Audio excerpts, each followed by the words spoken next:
Yesterday, a ProPublica report came out making clear that the conditions inside of Border Patrol, what they believe, what they're willing to say when they believe that it's going to be private, is absolutely horrendous.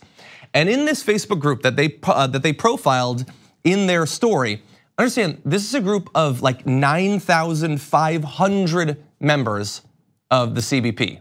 Now, it is possible that some people were able to get in even though they weren't members of it, but if it is largely accurate that they are actually members, you're talking about something like 30 or 40 or 50% of the entire organization being a part of a group that, as you're gonna see, was trafficking with incredibly misogynistic and racist memes, jokes, violent imagery, and all of that. But the headline version of this is that members of a secret Facebook group for current and former Border Patrol agents joked about the deaths of migrants, discussed throwing burritos at Latino members of Congress visiting a detention facility in Texas on Monday, and also posted a vulgar illustration depicting Representative Alexandria Ocasio-Cortez engaged in oral sex with a detained migrant, according to screenshots of their postings. By the way, there was also one of her being forced to perform oral sex on Donald Trump, which is obviously disgusting and misogynistic and racist. But interesting for one other reason, because presumably these are people who like Donald Trump, and even his supporters portray him as a rapist when they're using him in their private Facebook groups, which is an interesting way to go. So let's talk about the beginnings of this group. It was created back in August of 2016. It's a Facebook group called I'm 1015. As I said, 9,500 members from across the country. The group describes itself as a forum for funny and serious discussion about work with the Border Patrol. Quote, remember, you are never alone in this family, the introduction said. But they probably should have bolded it because many of their members did believe that they were just with their family and that it would never get out. But thanks to the work of ProPublica, AC Thompson is the main reporter writing up this story, we did find out a lot about what had been going on in there. So let me give you some examples. In one exchange, group members responded with indifference and wisecracks to the post of a news story about a 16-year-old Guatemalan migrant who died in May while in custody at a Border Patrol station in Weslaco, Texas. One member posted a GIF of Elmo with the quote, oh well. Another responded with an image and the words, if he dies, which I'm pretty sure is the Rocky meme. So when someone died in the custody of one of their facilities manned by their people, possibly people who are part of this group, they put up people from Sesame Street and I'm going to assume Drago from Rocky because it's funny when a 16-year-old dies completely needlessly because we don't care and we won't do what's necessary to not have people die while they're in our custody.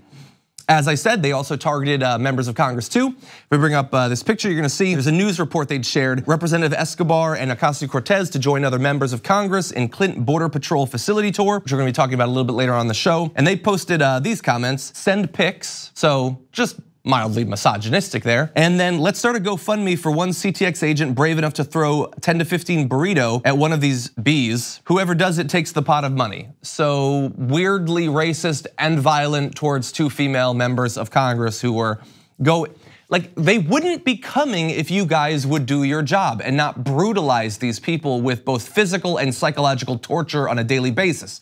Now you've been caught, which is I'm sure unfortunate for you. And so they're going down to get an idea of what's going on. And so even before they get there, and we're gonna talk about what happened when they got there, online they're already being met with threats of violence, rape, and all of those things. A patrol supervisor wrote, F the blank, just misogynistic messaging. You can try to fill in the blanks.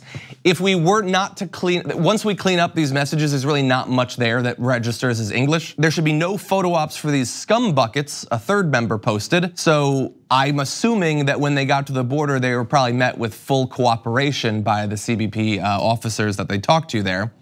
And as I pointed out, there were multiple posts targeting Ocasio-Cortez in specific. One had a photo illustration of her engaged in oral sex at an immigrant detention center. Text accompanying the image reads, lucky illegal immigrant glory hole special starring AOC. And again, this is not a random Facebook group. This isn't a right-wing Facebook group. This is a Facebook group specifically for people who work at a particular component of the federal government. And they feel 100% comfortable making violent sexual threats and jokes about members of Congress who just want to find out what's going on there, who are just doing their job. And they feel like that is totally fine to do. And honestly, one of the great things about this report, and you should totally go to ProPublica and read the entire thing, is that this sort of misogynistic, violent, racist culture, that's not new at all. Some of the particular behaviors do appear to be new. They've been instituted under Donald Trump, but that is not a new thing about the organization. They've actually had a lot of trouble getting women to work there because of how misogynistic it is. And imagine if you were to start working there as a woman who just wants to protect the border, you join this Facebook group that, because you're a part of the CBP, you have every right to be in there. And this is the sort of casual misogyny and racism that you will be exposed to by people who have literally the power of life and death over hundreds of thousands of people. And we've seen how that's gone in recent months with deaths spiking amongst migrants.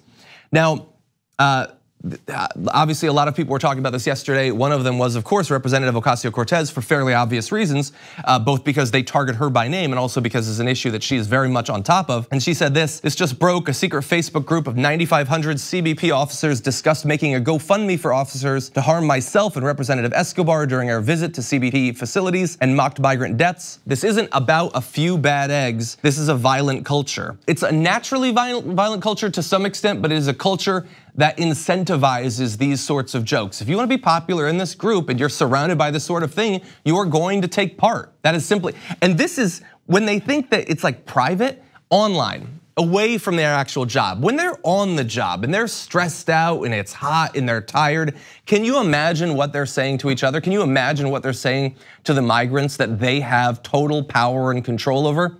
When you see this sort of violent and sexual violent imagery, is it like a wonder that in these ICE facilities there have been hundreds and hundreds of accusations of sexual assault? That they so casually joke about it? Would we believe that it would not be borne out on the actual migrants, including incredibly underage migrants at these facilities? AOC goes on to say, 9,500 CBP officers sharing memes about dead migrants and discussing violence and sexual misconduct towards members of Congress. How on earth can CBP's culture be trusted to care for refugees humanely? P.S. I have no plans to change my itinerary and will visit the CBP station today. So despite the mockery, the threats of violence, the threats of rape, she still did her job and went yesterday, which we're gonna talk about in just a second. But I just wanna say, obviously there are even more significant problems there than we thought. And we've witnessed the rise of family separation. We've talked about the deaths of migrants there. We've talked about the conditions. But it's not just the conditions. It's the culture of the people working on the ground and those in charge of them. And the issue is that so far, to the extent that any reform has been discussed whatsoever in DC, it's about more funding. Because some people in DC naively believe that they're not giving these people soap and toothbrushes because they just don't have the funds. They just can't afford it. And if we throw enough billions of dollars at them, well, then they will treat these people right.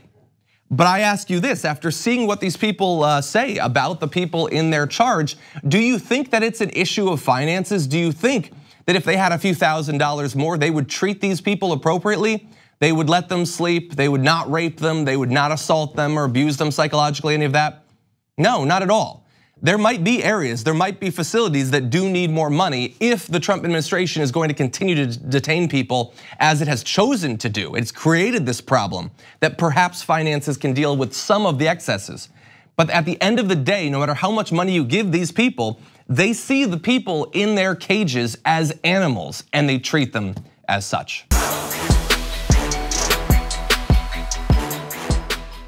Thank you for watching this clip from the Damage Report. For more content from the show and access to TYT Network members-only exclusives, go to tyt.com/Brooke. Wait, no, it's tyt.com/John. Go to tyt.com/John to sign up.